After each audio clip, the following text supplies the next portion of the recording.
Thank you for coming to my fourth historical happy hour webinar. I'm so excited to have you. Soraya and I share a publisher, like Union Publishing. So we're friends as well as like historical fiction authors together. And I'm going to do a little intro about her. She graduated with a law degree before realizing that law wasn't the career for her and that her future was in writing. She's an author of historical and contemporary women's fiction, and her novel Wives of War was an Amazon charts bestseller.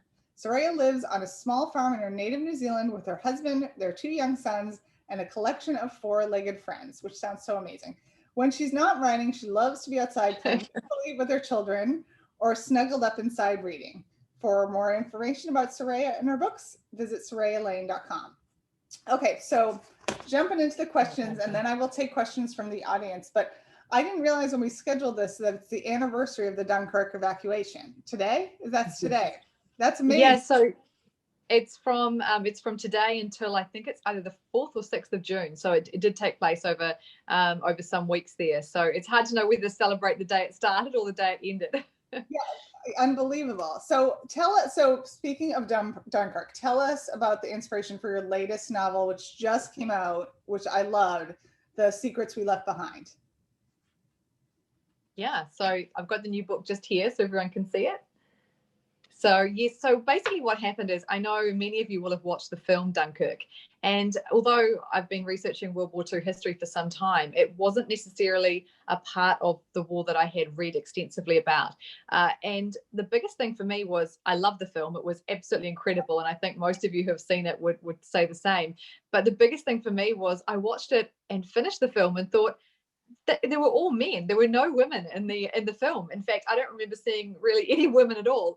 And I guess for me, yeah, I mean, Jane, you and I both, write the war from the female perspective. And so for me as a writer, I instantly thought, what's going on here? So my husband went to bed after we watched the film, and I went straight on my computer and started researching, whether there were women there during the evacuation, before the evacuation, what their roles were there. So it was really special to me to sort of research Dunkirk from the female perspective, and hopefully with my novel, I guess put a voice to that period in history and explore what women may have been through during that time. So yeah, and you definitely did that. So speaking of that, one of the main characters is Cate, who is a British nurse who's left behind when Dunkirk is evacuated. And yes, is she based on someone specific in history or more of a composite character? Look, she's based on a number of women, really. As we do our research, we often come across, different people, and there's little parts of Cate that are, made up from real women that I read about. In particular, one nurse who was part of the evacuation, she was in the end evacuated. She escaped with an ambulance, and as the Germans were advancing and getting closer, she basically put her patients in the back of the ambulance because they were going to be left behind, these patients. They were so badly injured. And she took off, and she actually came across a number of Germans. They were quite terrifying SS officers, and they stopped her ambulance and they went to open the back of it. And the main officer in charge tried to open the door and told her to get out and swore at her. And she slapped him, and he put his dagger into her thigh, and she managed to put her foot on the accelerator, take off, and get all her patients safely to the beach to be evacuated. And when she got there, she still had the dagger in her thigh, and she managed to get all her patients out, and she was picked up by a number of Allied soldiers, and they carried her and tended to her, and she did make it. So Cate was originally inspired by that very brave nurse, and most of the nurses were evacuated safely, some of them, in fact, in the weeks before the actual proper Dunkirk evacuation. But yeah, there were so many amazing nurses who did so many incredible things and were so brave and fearless, and, in a moment that must have just been terrifying. Terrifying. That's an amazing story. That's for sharing. So the two of the other women characters, and it's all strong women characters that I love, are two sisters, Elise and Adelaide. And they are French, and they come to the aid of Cate and some other British soldiers who are left behind. And they have a complicated relationship, as most sisters do. So tell me a little bit about their storyline and, how you came up with that and the decisions that they are forced to make. Yeah, look, they were such special characters to me. I think when I started writing the story, I knew I wanted to open with the evacuation and with, you know, the horrors and the action of the Dunkirk evacuation, and that's where Cate comes in, who's a nurse. But I also came across during my research this horrific moment where an entire regiment are massacred by German soldiers, and they're trying to hold off the Germans so that their other Allied soldiers can be evacuated. And when they run out of ammunition, they emerge from a farmhouse, hands held in the air, white flag, to try and surrender. And these poor men were just massacred by the Germans. They didn't. The officer in charge ordered them to be shot, and they were all killed, except for two men who, in real life, did actually survive under a pile of bodies and managed to crawl to a neighbouring farmhouse. And so when I read that, it was such a horrific moment in history that I had never heard of, and I really wanted to put that on the page and share what had happened. And so I came up with these sisters, Elise and Adelaide, who were very much based on, very brave, real families in France during that time. And they were all over France, all the amazing, brave things they did, not just members of the resistance, but, families who took in down soldiers, were just so brave in opening their doors when they knew what the repercussions would be, when Germany, when they were under German occupation. And so these two sisters, I really wanted to create characters who were very lovable and had a very close relationship, and both felt a different sense of wanting to protect. The older sister, Elise, she very much wants to protect and look after her younger sister, whereas her younger sister, Adelaide, sees these men and then Cate, when they come across her, and she wants to save them. So it's sort of that push and pull relationship of the older sister wanting to protect her own family, and the younger sister sort of being, I guess, a bit more naive as well. But yeah, it was really just to showcase what it was like for those locals in that area, being faced with the question of, do we save someone else and open our home and hide them, or do we just protect ourselves and shut our door on someone who's bleeding on our doorstep needing assistance? So it was an interesting relationship to explore, and just really powerful for me to actually put on the page what had happened 50 miles from Dunkirk. It wasn't just the evacuation that was horrific, it was other events happening at the same time. So that was so interesting when I read that part about Le Paradis and the massacre that the sisters witnessed. Yes. I'm going to jump to this question because I was immediately, of course, I had to Google, I'm sure that happened. I'm sure, and so yeah. Was this a piece of history that you decided you were going to incorporate from the start, or was it something that you had to think about? I love pieces like that because I knew nothing about that massacre, which is horrific. And like you said, I mean, it was a result of the evacuation, really. So, Yes. so tell me about that. How did you think, okay, I have to include this as soon as you read about it, or was it something that took some time? Oh, look, the minute I read it, I just knew I had to include it. And I feel that I've become really passionate about, sharing untold moments of war. And whilst many people may have known about that massacre, I certainly didn't. And I've been researching World War II, for quite some time, as have you, Jane. But no, when I was in the very early stages of trying to decide whether this was an idea I could turn into a story, when we're sort of doing our early research and writing notes and trying to come up with characters, I came across this, this moment in history, this massacre. And I just knew from that moment that if I wrote the story of Dunkirk, I had to incorporate that, that moment. And it just felt very powerful for me, and also gave me a way to move away from the beach and the evacuation in Dunkirk and sort of move into France and show what it was like to be left behind in the fallout after the evacuation. So yeah, it was sort of twofold in terms of wanting to share that moment in history, and also it working for my storyline, and then allowing me to explore, these two French sisters, along with the British nurse who they become very close to, and just exploring those bonds and those relationships and what was happening in France, for the weeks following the evacuation. Yeah, and you did an excellent job on that. Thank you. It really did. And so tell me, I get this question a lot, so I like to ask other authors, tell me about your research process. Do you do most of it up front? Are you researching as you're writing? Is it a little bit of both? And was there anything that really surprised you in your research this time out? Yeah. So I think, when I wrote my first historical novel, the thing I found hardest was actually knowing when to stop researching and when to start writing, because I think we can just keep on researching and never actually start the project, because there's just never ending information out there. So for me, I normally I've actually come across something, an idea, a little, a germ of an idea when I'm writing my previous book, and I have a notebook that I scribble ideas in. For instance, there may have been, watching the film Dunkirk, and I've scribbled that down as something to look up later or to start researching. And I normally do a lot of research early on, and then I try and craft my characters and think whether there's a story there. So I suppose my initial research, maybe over, even just a week, and then trying to figure out whether I may have a story there or whether I need to find something else. And it may be that I'm researching more than one, thing at a time. And then I'll try and sort of write the back cover blurb for a story and see if I can create some characters, that sort of thing. And once I feel that there is enough there for me to work with, and I decide that I want to write that story, then I go head first into research. And my research mode lasts for quite some time. I will normally spend, a really big chunk of time researching first before I start writing.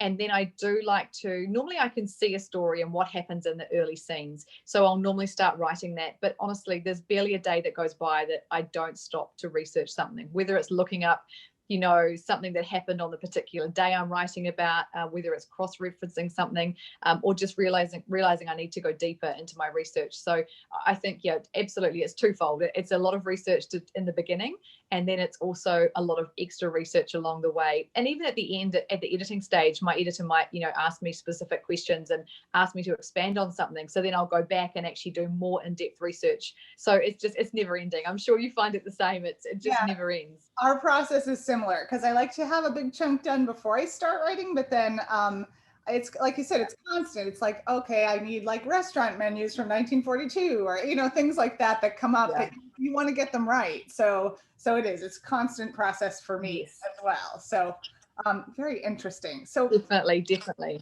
Yeah. So this book is written from multiple perspectives, and that's something you've done before. Is that something that you prefer to write from multiple points of view, or do you like, how do you make that decision, basically? Yeah, look, I think when I wrote my first historical novel, which was Voyage of the Heart, that actually had 4 main female characters, and I wrote from all 4 points of view, which was very difficult. I think 4 was a lot to juggle. And then, and I think, as a writer, we have to go so deep, even if we don't put a lot of their backstory on the page, creating each character, especially when they're a main character, a lot goes into it. We need to know, what their childhood was like, what it was like for them growing up and the things that have happened to them before we meet them on the page. But there was something about writing from multiple points of view that I hadn't done before, really.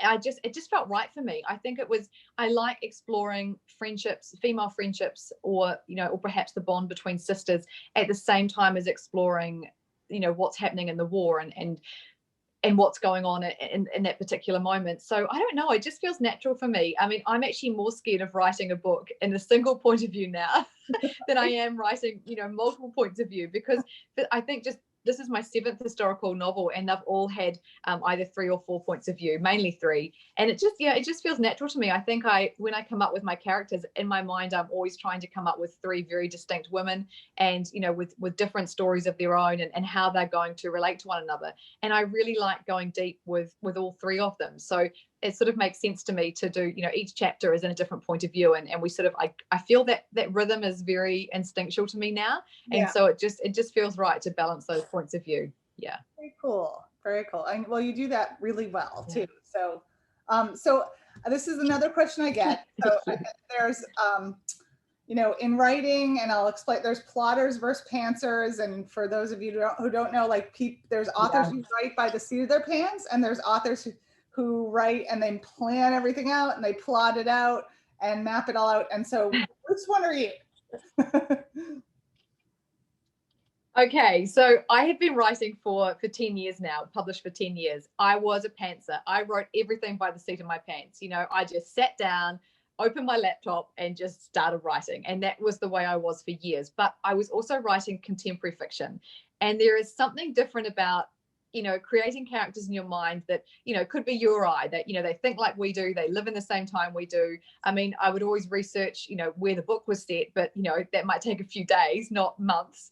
And then I started writing historical, and it became very apparent to me that writing by the seat of my pants was going to be quite difficult.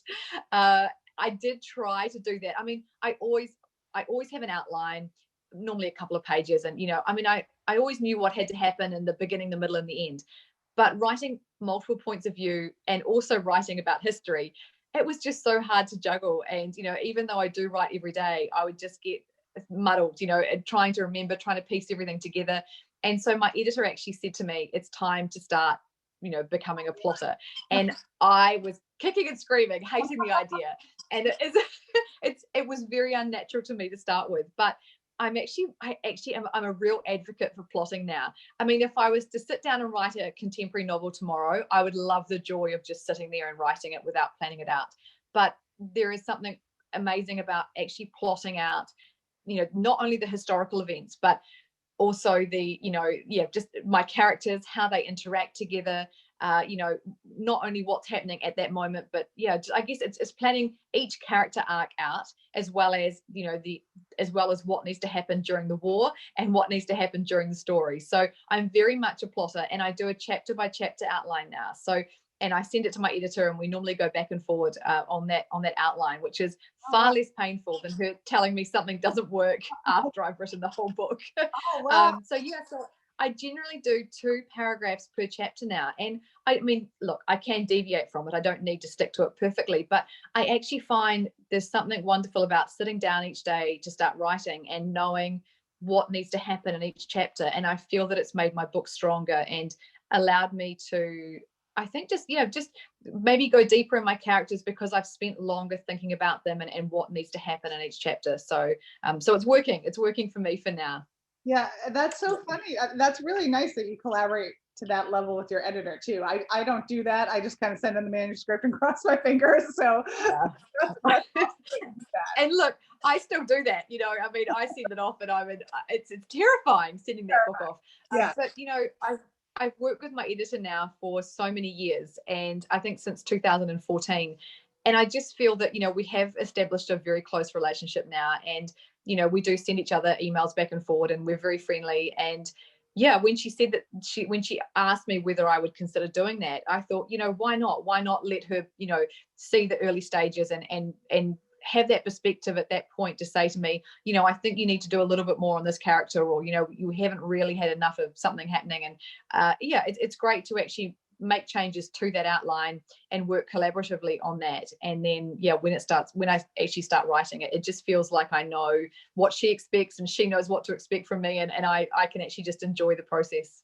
Nice. Oh, excellent. Very cool. Yeah. Speaking of process, what is your favorite part of the writing process, and what is the part that you dread?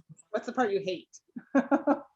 Okay, the part that I love the most is that beautiful moment where I've come across an idea, say like when I watched the Dunkirk film and had that overwhelming sense that I had something incredible to write. And I love those early stages of researching. I love writing, jotting down notes about my characters and writing that sort of initial outline and just getting all my ideas out. And then I'm so desperately excited about starting writing. And then I sit down probably about, a week later, and I think, why am I writing? This is terrible. Why do I do this to myself? Because, it's tough. It's hard getting those words on the page. But I generally love writing the opening scenes, because I feel like I've often had the opening in my head for quite some time before I start writing the book. And for me, it's like I can almost see it like a film, like a scene from a film in my mind. The middle's always tough. And I often actually jump ahead and write the end, because the end's often in my mind as well. But funnily enough, the end is something I normally end up rewriting. But at the time, it feels nice to sort of put that, how I see the ending on the page. Yeah. But no, I think, once you get to the middle of a manuscript, it's tough. It's hard going. So that's probably my least favorite part. And then when I hear back from my editor and I have to do a lot of edits, that's tough. Going back into it, it can be really enjoyable, but it can also be really tough, feeling like, oh, there's so much more work to go before this book is going to be out there in the world. Yeah. That's right. Yeah. I say to, when I do these talks, I say, when I get that first editorial letter from my editor, I like run screaming from the room, and then and then I take like a 24-hour, Yeah. absorb it and have a cry if I need to, and then I jump in and do the work. So. Oh, look, I feel the same. And for those of you watching, who don't know what we're talking about, we'll send our manuscript off and you just, cross fingers, hope that your editor's going to like it. And then, maybe however long later, it may be weeks, it may be longer, you get this email and it has a letter attached to it. And my last one was a 6-page letter. So I knew that was going to be a tough one. And, they often start off. They often start off by saying, oh, Soraya, it's another wonderful story from you. We're so thrilled to be working with you again. However, and then the however is about 5 pages long. Right. Yeah, I hear you. I know. Yeah.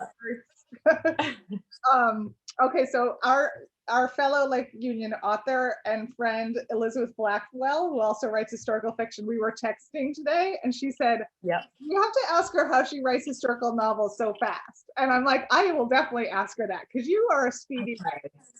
Well, I don't know about how speedy I am, but I guess before I was writing novels full time, I was a freelance writer and journalist. So I was used to having to put out thousands of words every single day. And then when I started writing books, I was writing books at night and, also writing a couple of thousand words a day. So I think in terms of productivity, I was used to having to produce, a lot of words every single day. So that has made me quite disciplined, and I've sort of kept up with that. So writing is very much a full-time job for me. And I guess, I love doing it.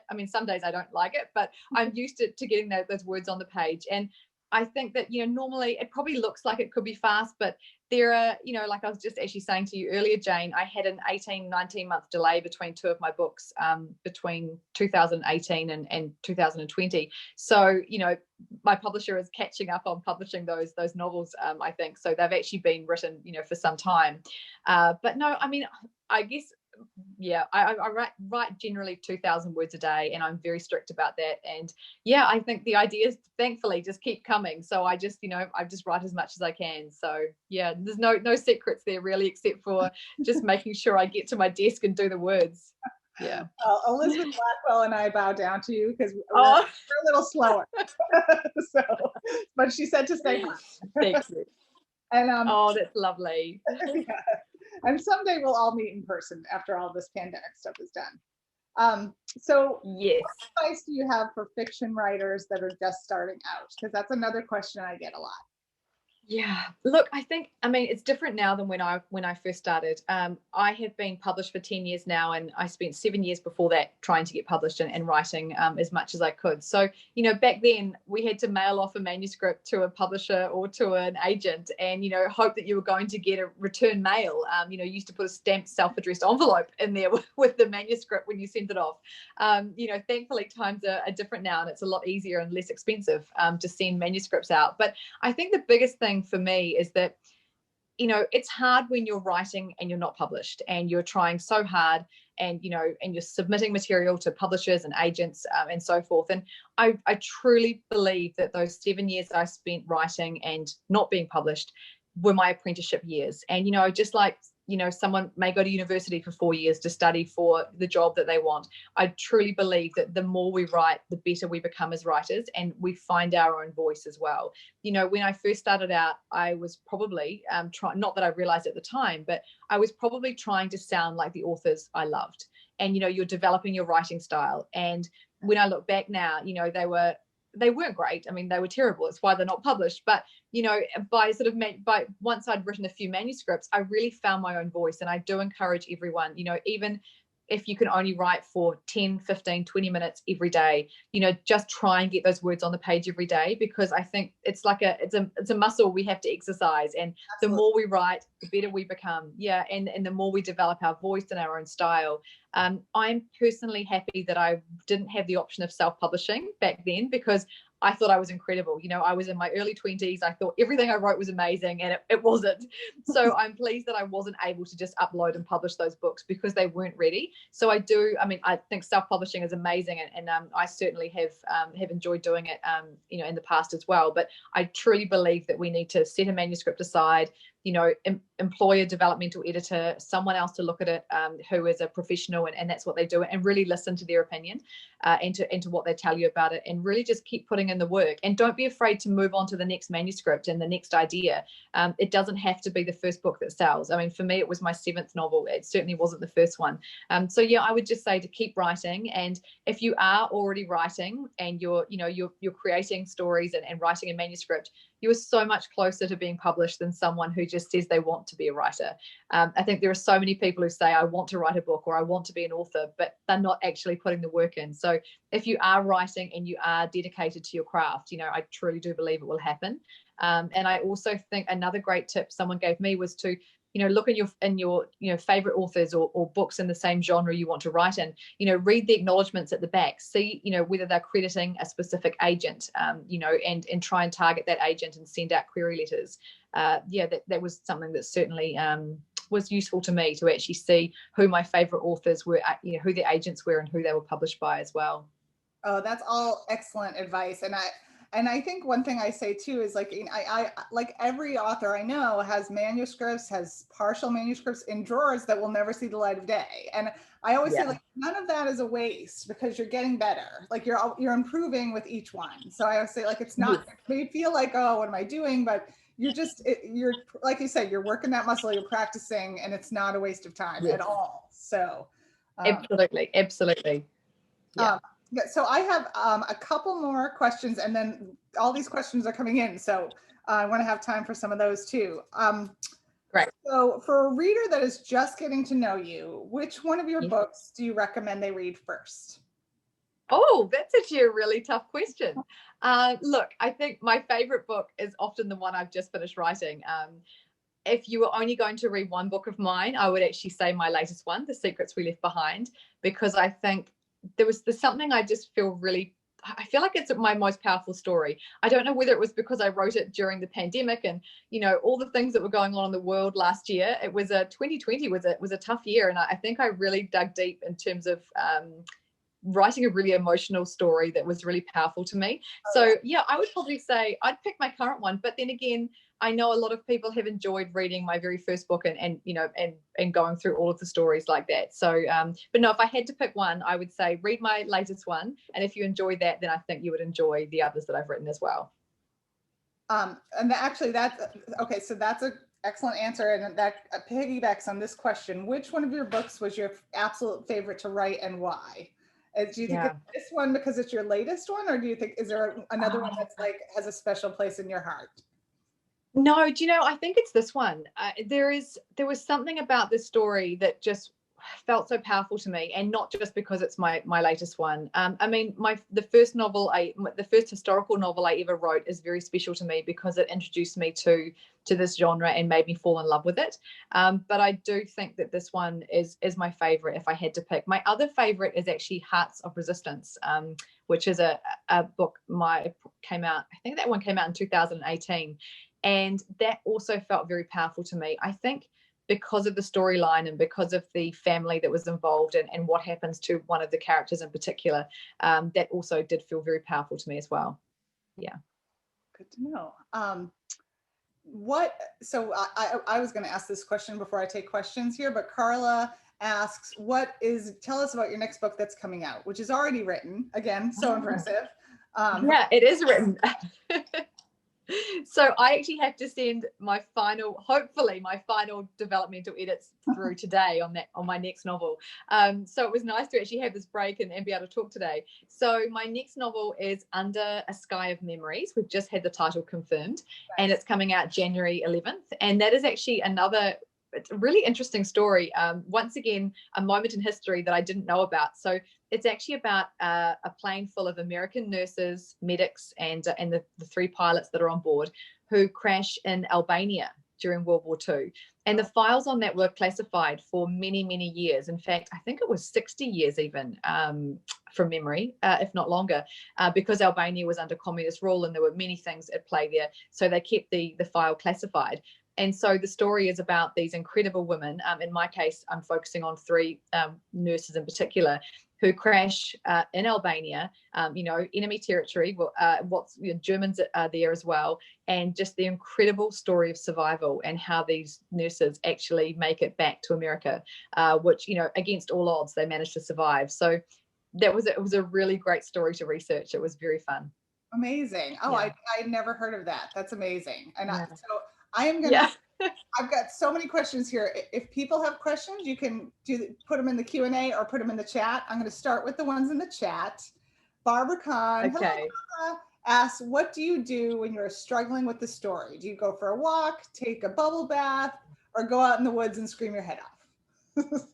Oh, I think I should try going into the woods and screaming. I haven't tried that yet. No, but honestly, there are many days like that. It's hard, but I have two gorgeous dogs and I do a lot of hiking with them. So, I will generally just get out of the house and take the dogs somewhere. And I take them to a lovely place about 20 minutes drive from me.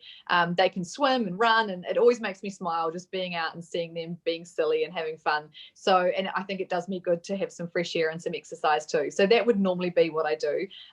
Otherwise, chocolate normally helps. It normally has amazing calories. And do you ever find, I find like sometimes when I do that, like I go for a walk in the woods or go for a run, but then it's like something unlocks, like I'm having trouble and then I'm like, oh, that's what I need to do. And I like end up dictating it into my phone or something like that. I feel like that helps. Look, absolutely. And I think too, it's just actually stepping away from the work, away from the screen and going out. And, I used to listen to a podcast when I was walking, and now I actually find that I'm better just thinking and having that quiet time. And I generally can work out my, any issues I'm having with my characters or my story, I can generally figure that out, by the end of the walk. The shower can sometimes be good too. Having a good hot shower can sometimes bring those ideas out, but normally it's the walk.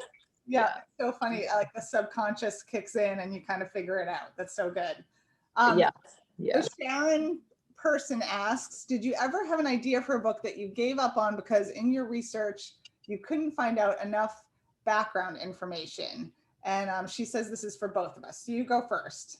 I have never given up on a book when I've started it. I think because when I do start something, I've really made sure that I have enough that I can actually create a whole book from it.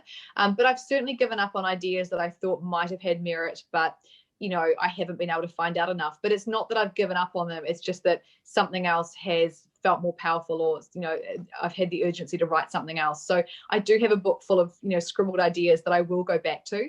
And I've never really, nothing that I felt truly excited about and passionate about. There's never been anything like that I've given up on. But there's certainly things that I haven't been able to find enough about yet. So it doesn't mean I won't go back to them at some point. How about you, Jane?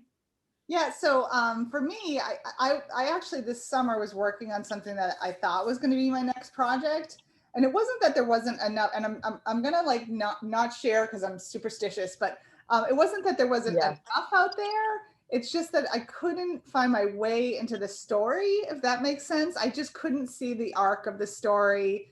I wasn't feeling it, and I feel like, as I say sometimes when I do talks, I'm like, if you're not passionate and excited about the idea in the early, romance stages when you first figure out the idea, then it's going to be a slog, because you're going to have bad days and you're going to really it's not going to work. And readers, I think, can feel that. So I think that I've never said, oh, there's just not enough here for research. It's more like I'm not feeling the story. So.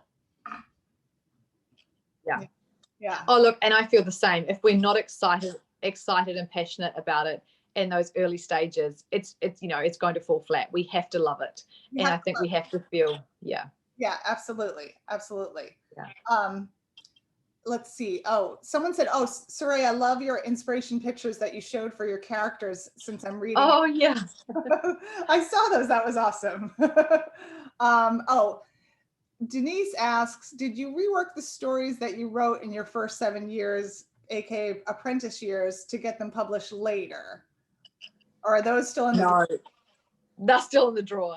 Yeah, no, I didn't. I mean, for me, I guess I'm always excited about the next new idea, you know, the next story in my mind. And, you know, it's often just as much work rewriting something old, if not more, than writing something new. And so for me, you know, I'm happy to leave those ideas, to leave them be. So no, I've never gone back to them. And actually going back to the other question or the comment before about my inspiration, those in my reader group or on my Facebook page will have seen that I posted my inspiration for my characters. And I do actually cast my characters before I start writing. I love doing a Pinterest board and having, you know, pulling out some idea, you know, some famous faces or, you know, something, and just so I know exactly what those characters look like. And when I'm writing, I love being able to look at those photos and, you know, just know what they look like and describe them, you know, as, you know, describe them correctly throughout the whole novel as well. So it helps me with my timeline and things like that.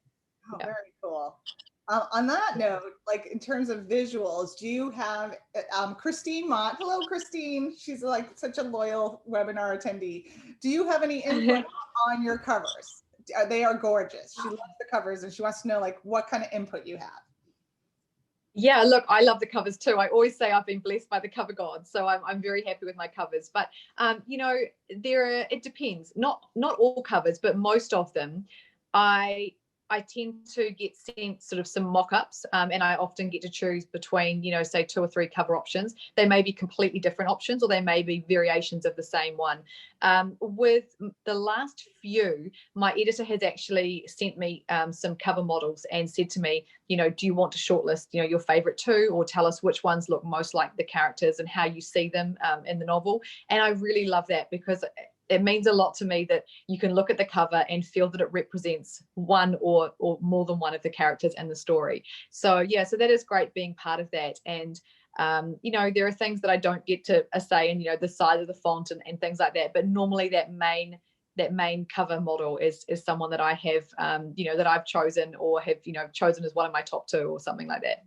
Yeah. Yeah. Don't you think we're really lucky that like I feel like some publishers don't give authors much input into the covers at all, and I feel like we're really fortunate that Lake Union lets us kind of have say and have, you know, collaborate. And I put together a Pinterest board for both the last 2 covers to show them, to like help them, like, you know, kind of get the vibe that I was going for. I think that we're really fortunate that way, for sure.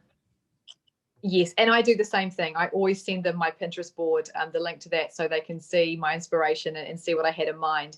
But no, I do agree. I mean, I've been with previous publishers before Lake Union, and you'll suddenly get an email saying, "Here's your cover, Soraya," and you'll either open it and think, "Oh my goodness, are you serious?"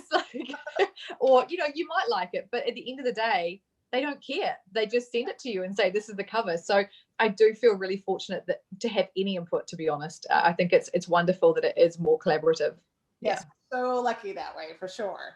And speaking of the cover of The Secrets We Left Behind, Sharon asked, which character is on this cover?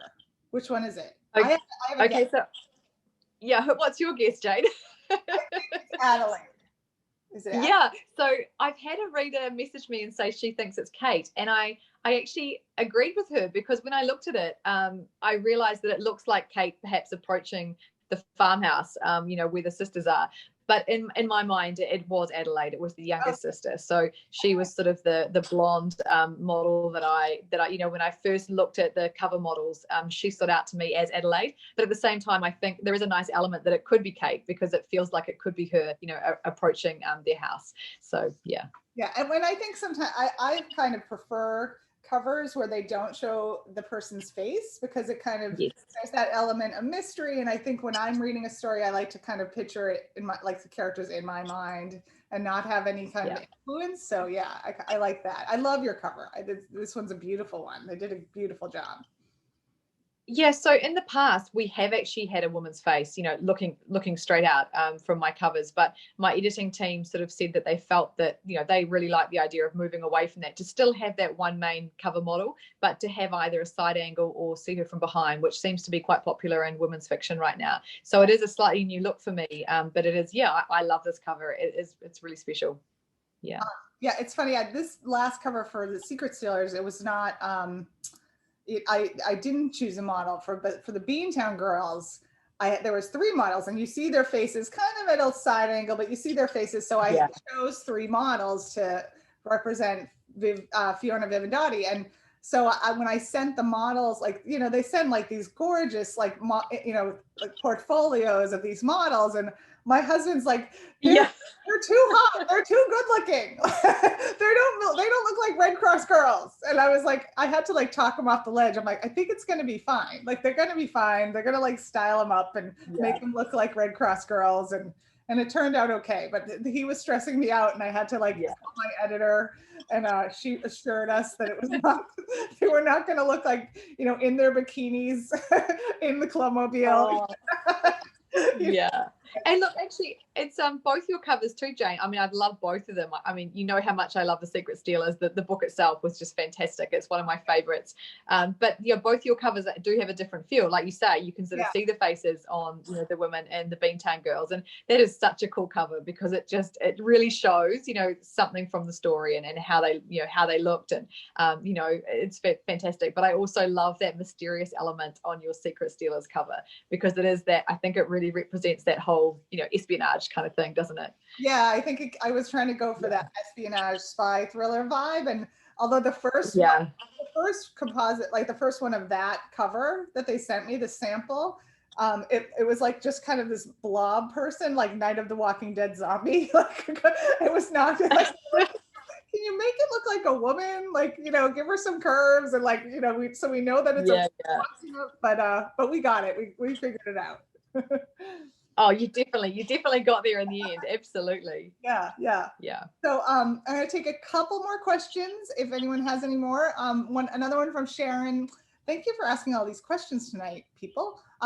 What do you say to readers that say they don't like historical fiction? Besides that, they're really missing out! Exclamation point, exclamation point. It's so fun to read for enjoyment and learn something at the same time. So do you have people who say like, I don't like it, or maybe they just don't tell me? They don't say I don't think they tell us.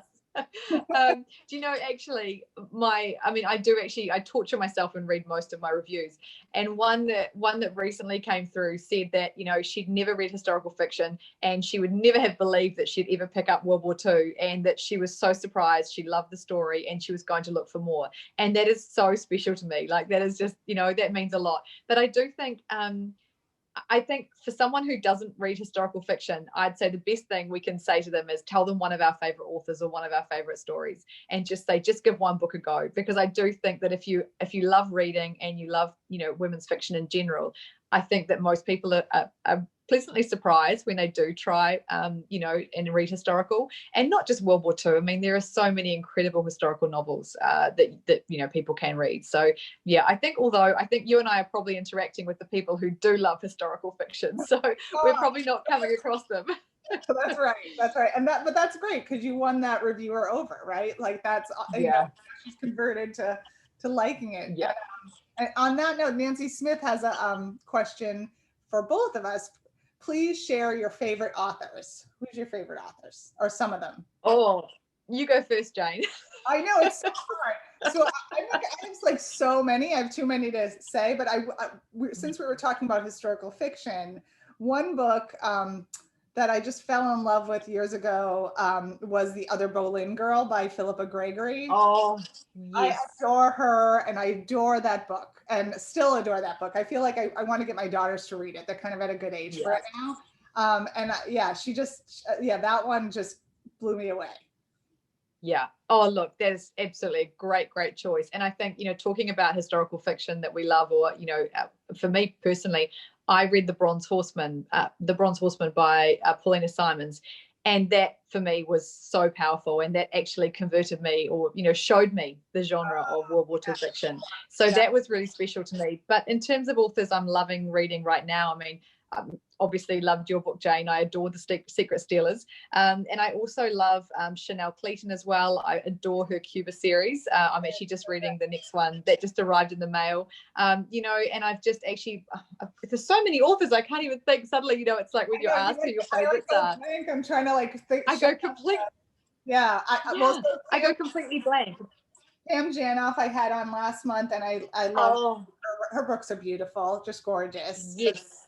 And actually, I actually have one of her first novels, The Commandant's Girl, and still on my bookshelf. It's one of my keepers, and I just adored that, and that made me fall in love with Pam's books as well. I also love Lucinda Riley with her Sun Sisters series. You know, I mean, there are too many authors to try and name. You know, I've just been sent a book by Viola Shipman, you know, her Clover Girls book, and that looks amazing. And you know, I'm just coming across so many authors who become favorites, you know, all the time. My books pile is like, Fiona Davis, Barbara Kahn says she's a wonderful writer too. She's so good. Oh, yes, beautiful, absolutely. So before we go, I want to just say, how can people get in touch or stay in touch with you? Through social media or your newsletter? Like, how do you prefer people stay in touch with you? Yeah, look, I think Facebook is probably the best way. You know, my reader group, especially Soraya's reader group. So if you go onto my Facebook page, you'll be able to find my group from there. So my Facebook page is Soraya Lane Author. So that's Soraya Lane, Lane, author, all one word. So they're best to find me on Facebook, really. I always respond to messages. I love chatting. I think my reader group is a great way to stay in touch, because you know, people will post the books that they've been enjoying. I'll post books I've enjoyed. You know, it's really nice to have that connection. I do send out a monthly newsletter as well. So once again, pretty much all of that is available to find at my Facebook page or my website, which is sorayalane.com. So that's a great place to find me, or on Amazon. A search of my name should bring up my Amazon page, and you'll be able to find all my books there as well. So I don't know if you're reading the comments, but you have huge fans of your reading group on here. Cooper, Carla, Barbara, Sharon, Marcia, all these wonderful webinar attendees. Thank you all for coming tonight. Soraya, we could like go on for like another 2 hours, I think. I know, it's and that's what's so nice. It's so easy to talk, and I think it's you know, Jane and I we've been in contact for some years now. We write, you know, as we've said, for the same publisher, and we write, you know, similar fiction. We're both really passionate about, you know, telling World War II from the female perspective. So I think it's really special to be able to talk like this, because most of, you know, your readers, you know, may like my books, and vice versa. In fact, I'm sure that all my readers would absolutely adore your latest novel, The Secret Stealers. So it's really lovely to know that we've got sort of some crossover here with readers who follow both of us, and perhaps authors who are new readers who are new to us as well. Yeah, this was wonderful, and we message all the time on Facebook, but I think now we need to have like a Zoom coffee or something, so we can just like again. It's so fun. And one day we'll be invited to some fabulous party by our publisher, and we'll both actually get there. Yes, New York City next year. Yeah, absolutely.